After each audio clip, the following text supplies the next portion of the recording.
Айда, мен осы біраз уақыт болды жеке кәсіп ашсам деп жүрмін. Бірақ соны қалай бастарымды білмеймін. Түсінікті, ең бірінші құжаттардан бастау керек, себебі бәрі заңды болуы тиіс.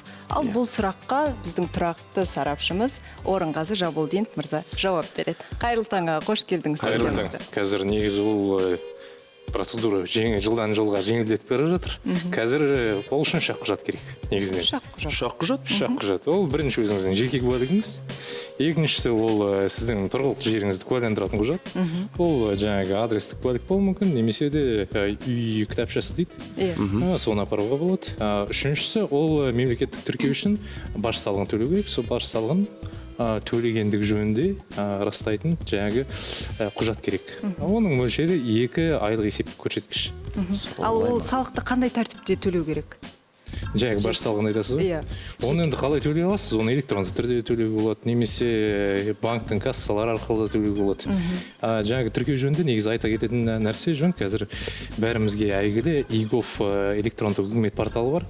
Сол арқылы тіркеу болады, немесе халыққа қызмет көрсету орталықтар арқылы тіркеу болады. Оның алдында негізі салық комитеттері арқылы тіркейтін.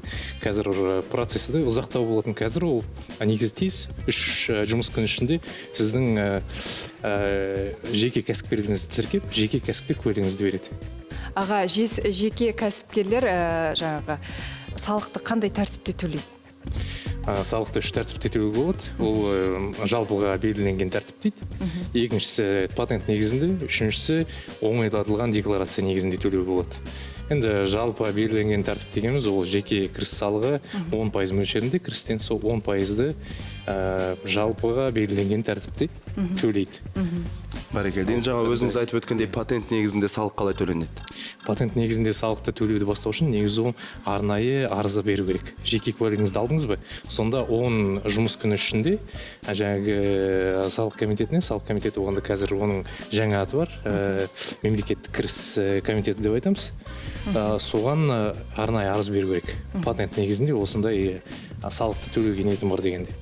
Сол арызды бересіз, сол кезде патент негізінде салықты төлеуге болады. Бірақ бұның тағы да бір кішкене ерекшеліктері бар.